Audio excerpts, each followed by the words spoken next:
क्षत्रियों के वीरता पूर्वक इतिहास की कहानियों में एक और पन्ना आज जोड़ने जा रहा हूँ। इतिहास के पन्नों को पलट दिया जाए तो अनगिनत योद्धाओं को अंजाम दिया गया। हर युद्ध के साथ सत्ता की कमान बदली, राजा बदले और राज्य का प्रारूप भी बदलता गया।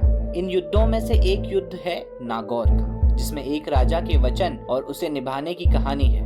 इस युद्ध में पीठ में छुरा घोंपने की कहानी है तो अपने पराक्रम के आगे दुश्मनों को घुटने टेकने पर मजबूर करने वाले राणा कुंभा के साहस की कहानी है। जानते हैं नागौर के युद्ध के बारे में, जिसमें राणा कुंभा ने जीत हासिल की थी। महमूद खिलजी को मिली राणा कुंभा से करारी शिकस्त।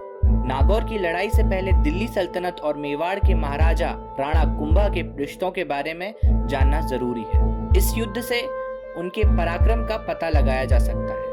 सन 1442 में राणा कुंभा ने चित्तौड़ छोड़ दिया और हरौती में घुसपैठ की। मेवाड़ को असुरक्षित देखकर मालवा का सुल्तान महमूद खिलजी राणा से बदला लेने के लिए बहुत आतुर था। सन 1440 में मिली हार को वह अब तक नहीं भुला पाया था। मांडवगढ़ के युद्ध में मिली हार का बदला लेने के लिए उसने मेवाड़ में घुसपैठ की। यह युद्ध कई दिनों तक चला, लेकिन इस युद्ध का कोई परिणाम नहीं निकला। इस युद्ध के कुछ समय बाद महमूद ने एक बार फिर अपनी सेना जुटाई। 4 साल बाद महमूद ने 1446 में अपनी आर्मी के साथ मांडलगढ़ से गुजर रहा था। इसी दौरान राणा कुंभा ने उनकी आर्मी के ऊपर हमला कर दिया। जब उन्होंने उन पर हमला किया, उस दौरान सुल्तान बनास नदी पार कर रहा था।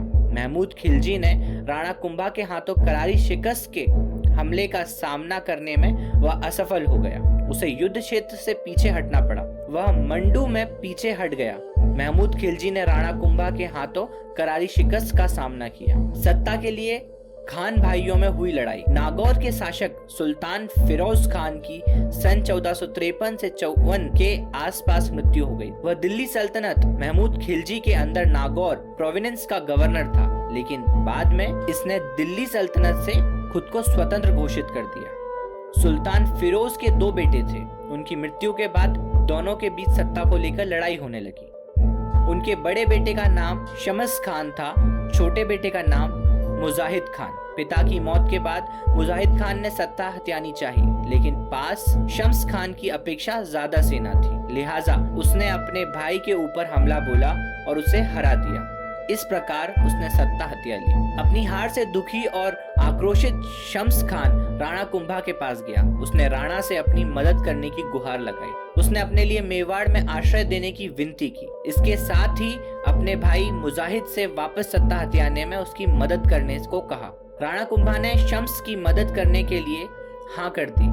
बता दें, उनके मन में पहले से नागौर को अपने कब्जे में लेने का प्लान था। ऐसे में वह शम्स की मदद करने के लिए राजी हो गए। उन्होंने इसे एक अवसर के तौर पर देखते हुए शम्स खान को सत्ता पर बैठाने के लिए तो कह दिया, मगर इसके साथ एक शर्त रखी। उनकी शर्त के मुताबिक शम्स भले ही नागौर की कुर्सी पर बैठ जाएगा, लेकिन राणा कुंभा का प्रभुत्व बना रहेगा। साथ ही उसे नागौर में किले के एक लड़ाई के स्थान को नष्ट करना होगा। शम्स ने राणा की शर्त को मान लिया। इस तरह राणा ने उसे नागौर की सत्ता हथियाने में मदद की। नागौर पर सेना के साथ राणा कुंभा ने धावा बोला। राणा कुंभा अपनी विशाल सेना के साथ नागौर पर हमला करने के लिए निकले। उनकी सेना के सामने मुजाहिद खान की सेना टिक न सकी। इस युद्ध में उसे बहुत करारी शिकस्त का सामना करना पड़ा। नौबत यहाँ तक आ गई थी कि मुजाहिद को नागौर छोड़कर भागना पड़ा। वह जैसे तैसे अपनी जान बचाकर नागौर से भागने में कामयाब हो गया। वह भागकर गुजरात सल्तनत चला गया। नागौर में अपनी जीत दर्ज करने के बाद राणा ने शम्स खान को सत्ता की कुर्सी पर बिठाया। इसके बाद उन्होंने अपनी शर्त पूरी करने को कहा।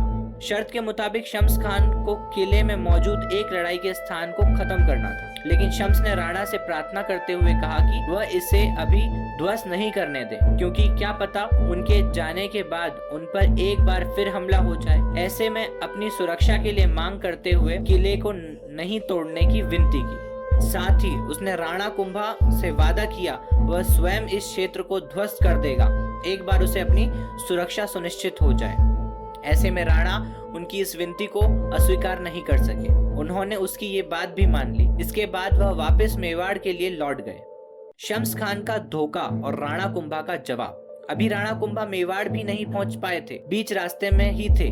वह कुंभलगढ़ तक ही पहुंच पाए थे कि उन्हें एक चौंका देने वाली सूचना प्राप्त होती है। दरअसल उन्हें पता चला कि शम्स खान किले को तोड़ना तो दूर बल्कि और भी अधिक किले बनाने में लग गया है। वह अब पहले से भी अधिक किलेबंदी करने लगा था। वह चारों तरफ घेराबंदी करने लगा था। इस खबर को सुनते ही राणा आग बबूला हो गए। इस तरह वह एक बार फिर मैदाने जंग में कूद पड़े। इस बार भी उनकी सेना के सामने शम्स खान के छक्के छूट गए। उन्होंने शम्स खान को नागौर से बाहर निकाल फेंका। अपनी जीत दर्ज करने के बाद उन्होंने सारे किले ध्वस्त करवा दिए। शम्स खान अपनी हार के बाद दुम दबाकर अहमदाबाद भाग खड़ा हुआ। वह अपने साथ अपनी बेटी को भी ले गया। गुजरात सल्तनत की सेना को एक क्रूर हार का सामना करना पड़ा। उन्हें मुकाबले में हरा दिया गया। राणा कुंभा ने शम्स खान का खजाना ले लिया। उसके भंडार में मौजूद सारी कीमती सामान जैसे सोना, चांदी, हीरे, जवाहरात आदि। इसके अलावा वह अपने 60 किलों में लगे दरवाजों को भी ले गए। साथ ही नागौर पर मौजूद हनुमान जी की एक तस्वीर को भी अपने साथ ले गए। हनुमान जी की इस तस्वीर को उन्होंने कुंभलगढ़ के किले पर लगाया। उन्होंने इस किले के मुख्य द्वार पर हनुमान जी को स्थापित किया। इस जगह को हनुमान पोल के नाम से जाना जाने लगा। ये इतिहास के एक महावीर राणा कुंभा जो हमारे कुंवर प्रताप, महाराणा प्रताप के पूर्वज थे। ऐसे अनंत कहानियां, ऐसे अनंत पाठ हैं हमारे इतिहास की किताबों में जिन्हें हमें जानना अति आवश्यक है, जिससे हम अपने इतिहास से सीख लेकर अपने भविष्य को और ज्यादा सशक्त बना सकें। जय मां भवानी, जय राजपूताना। वीडियो को लाइक शेयर करना बिल्कुल ना भूलें। धन्यवाद।